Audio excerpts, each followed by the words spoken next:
waiting a few minutes to see if a few more people join. We'll get started here in just a minute.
Okay, we'll go ahead and get started, and if people join, that's great.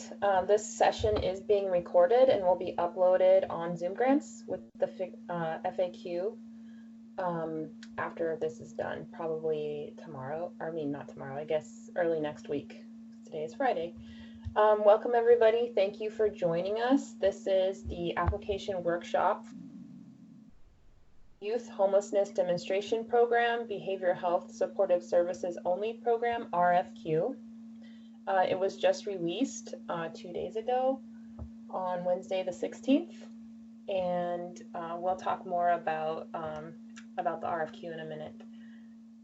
All questions today, you can either use the chat box or you can unmute yourselves and ask a question at any time. We will be recording all the questions and responses, and we will be posting those on Zoom Grants in the FAQ document next week. And again, sorry I didn't introduce myself. I'm Andrea Howerton. I work at the DCHS Contracts and Procurement Unit. I'm also joined by my colleague, Joanna. Joanna, do you want to introduce yourself? Good morning, everyone. I'm Joanna Armstrong. I'm with the Contracts and Procurement Unit as well. I'll be taking notes on all your questions and making sure they get posted to Zoom Grants. And we also have Martha. Martha, would you like to introduce yourself? Yes, thank you, Andrea. My name is Martha Sassarosi with DCHS on the Homeless Housing and Programs team, and I am the contract manager for all of the youth homelessness demonstration programs. Thank you. So as I said, this will be recorded, and we will be recording and writing down all the questions and responses. And if we can't answer your question today, we will definitely get back to you as soon as we can with the answer. So just to go over the timeline for this RFQ, it was posted on Zoom Grants on Wednesday, September 16th. Today is the workshop, and it is being recorded, as I said.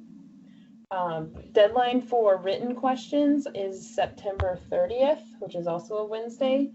Please post all your questions through the Contact tab in Zoom Grants or directly to Joanna or I at dch-c&p@kingcounty.gov, and we will make sure that they are responded to, are included in the FAQ document. Applications are due on October 5th at noon, and that's noon sharp. We will then begin the application review process in early October and hoping to have award announcements by October 15th, with contract start dates around November 1st. So with that, I will, if anyone has any questions regarding the timeline, I will throw it over to Martha to then give an overview of the RFQ. Thank you, Andrea. And I'm just gonna keep this agenda up on my screen so if folks are joining through the workshop can orient themselves to where we're at in the call. So I just wanted to take some time to highlight the overall objective for this RFQ and project, cover the funding priorities, key parameters, and then the 2 eligible program models. So to start with the objective, we are seeking to identify the strongest combination of program model and provider to meet the goals of the Youth Homelessness Demonstration Program, Behavioral Health Supportive Services Only Program. And moving forward, I'll probably use the acronym YHDP, just because, yeah, this is a lengthy one. And then, again, this is a Supportive Services Only, or SSO program. So ultimately, we'll be selecting one provider to deliver one of the eligible program models for a total annual budget of about $93,893. Each application must be specific as to which of the 2 eligible program models the agency is applying for. And an agency may submit 2 separate and complete applications, one for each eligible program model. Ultimately, it's the strongest application overall that will determine which model is then implemented. For funding priorities, and these are, all of this content is covered in the application guidelines. We just want to take some time to really highlight, elevate some of that content. So the funding priorities, therefore, so one is that the YHDP Coordinated Community Plan, the Joint Committee, which is the oversight body for all of the YHDP projects, and the Youth Action Board, who's also a member of the Joint Committee, have really emphasized the importance of applying a strong anti-racist and anti-oppression lens to this work. So that includes things like hiring, training, staff retention, program policies, determining what services are offered and how the program and agency partner with other organizations and communities, and so on. So really inclusive and just a key part of the work, especially when we're looking at the behavioral health system and the target population. Another funding priority is experience and skills and key principles and frameworks from the YHDP Coordinated Community Plan. And there is a link to that Coordinated Community Plan in the guidelines document. It's also just accessible by going to the All Home website. And All Home, of course, is our continuum of care organization. So key principles and frameworks specifically called out include harm reduction, housing first, positive youth development, and trauma-informed care. Another funding priority is incorporation of youth voice and choice into the organization and its programs. And then the fourth is experience providing behavioral health services to the target population. And the target population for this program is young adults ages 18 through 24 who meet the HUD definition of homelessness under category 1, 2, or 4. And those definitions are also included in the guidelines.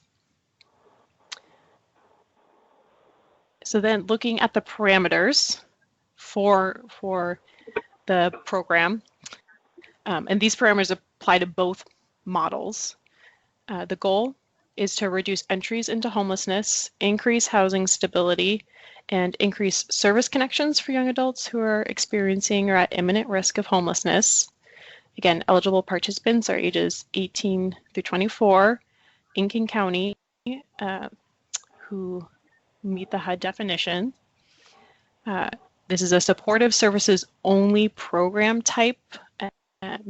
So YHDP is a HUD funded 2-year demonstration program.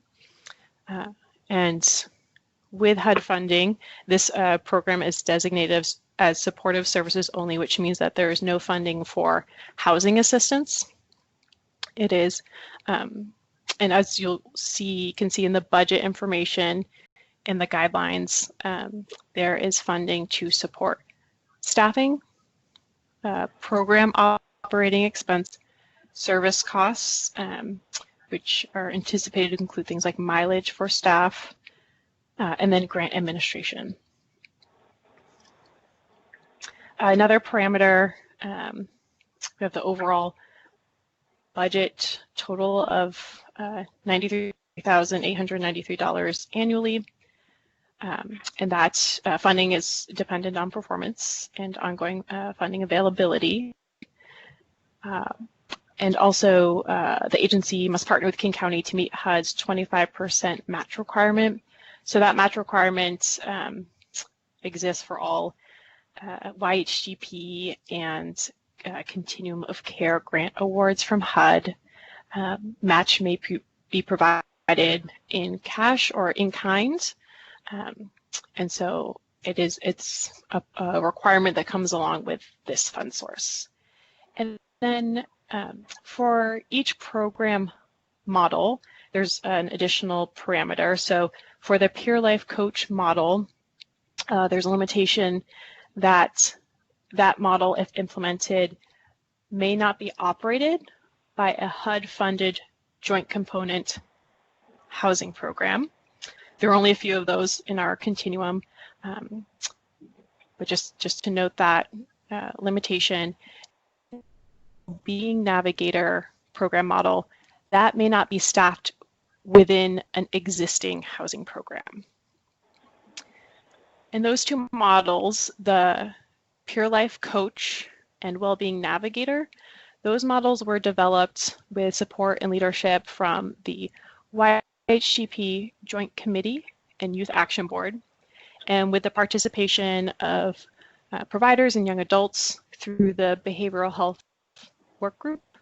And really by providers, I mean across nonprofit agencies, government, behavioral health system, experts working in behavioral health with young adults.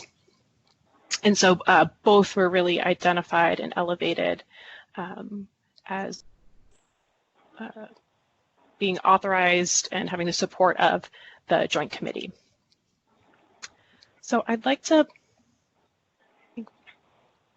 leave it there for my overview and really open it up to questions. Okay, so if people can use either the conversation chat box, or please unmute yourself and ask any questions. And for people that just joined, we will be, this session is being recorded, and we are also capturing all questions and responses, and they'll both be posted on Zoom Grants early next week. Does anybody have any questions? Hey, yeah, this is John Chapman, Friends of Youth. Can you all hear me okay? Yes. Okay, just wanted to make sure I wasn't still muted or something. Question about with the Wellbeing Navigator, you say it can't be, was the term staffed by anyone from another housing program? What would be an example of that? Yes, so for example, another one of our YHDP projects is young adult navigation and diversion.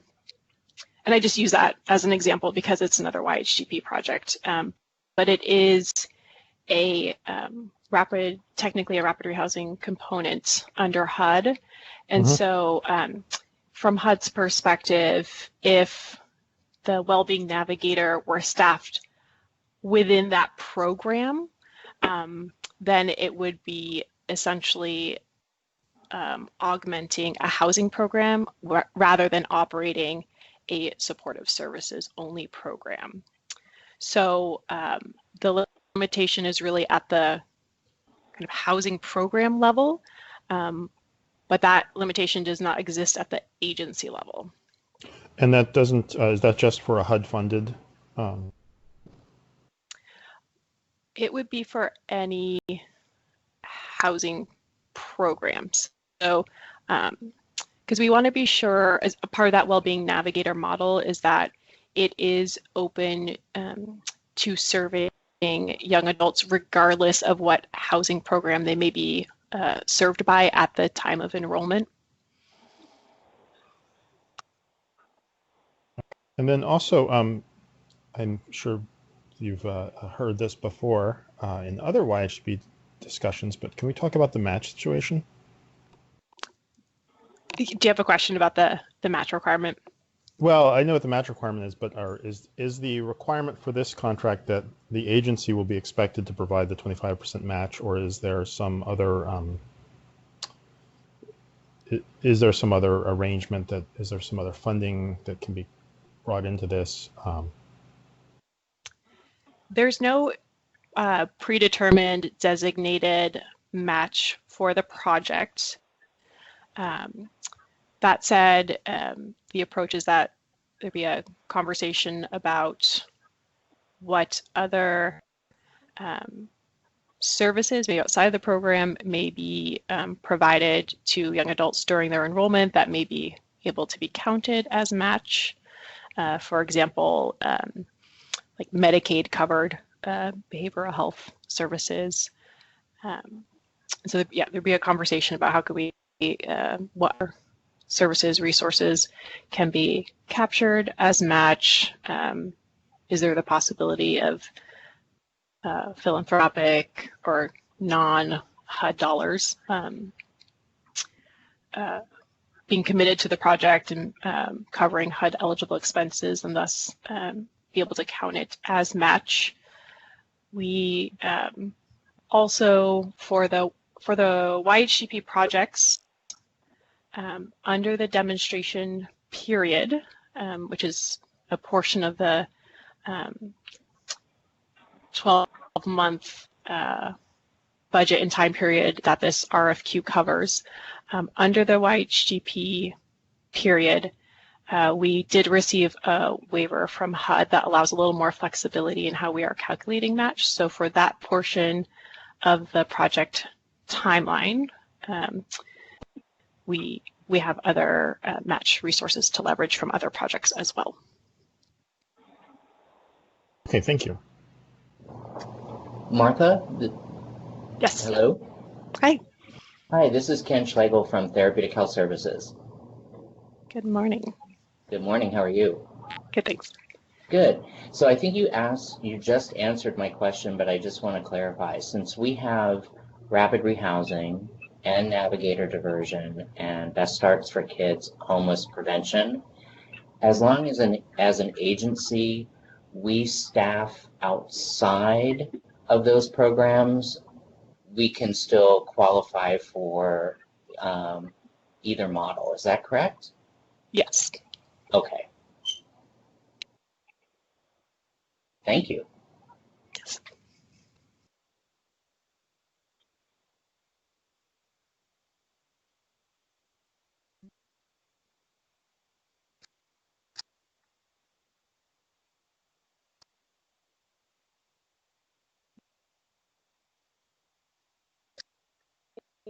Questions regarding the RFQ, the timeline?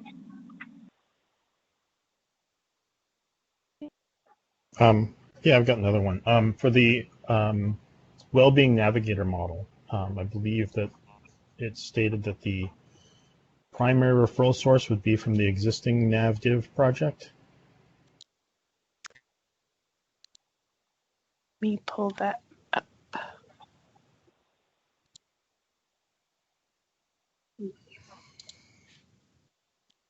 Just one moment, John. Sure.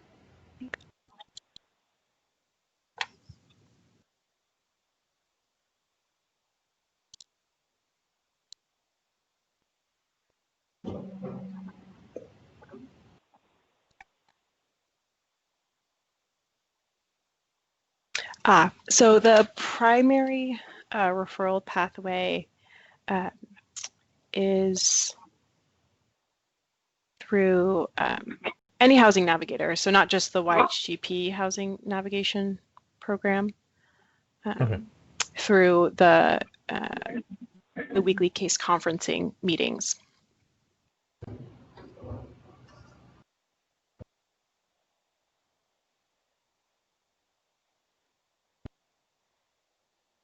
So the other King County nav programs, or navigator programs, are fine as well. Yes. Okay.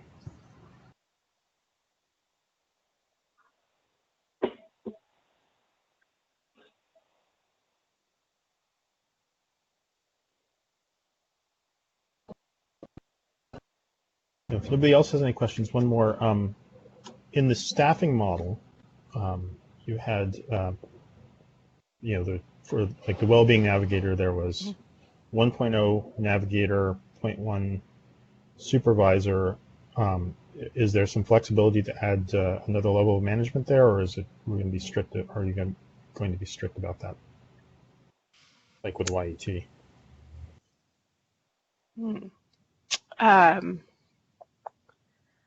I will have to get back to you on that one, John, as a part of the, as we write up the responses to this, for this workshop, I have to check, and we'll include the answer to that question at that time, because I do need to check on if there's flexibility there or not.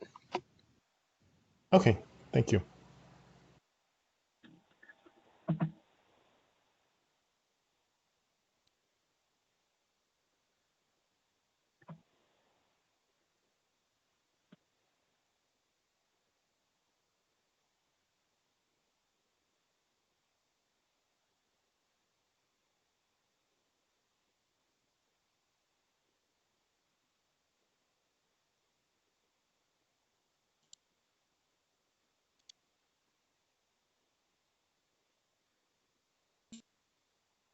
Do you have any other questions for Martha? And again, you can write in questions at any time as well, up until September 30th.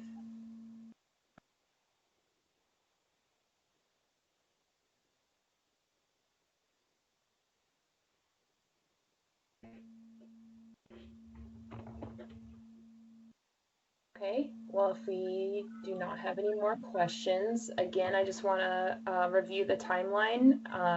Questions are due by September 30th at noon. And again, please use the contact tab in Zoom Grants to ask your questions so that they make sure they get to the right people and we can get responses.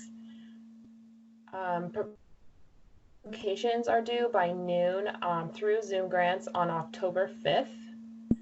We will then begin the review process and hope to have award announcements out by October 15th, and with a contract, tentative contract start date of November 1st. Martha, do you have any closing remarks? No, I don't have anything to add. Thank you, Andrea. Okay.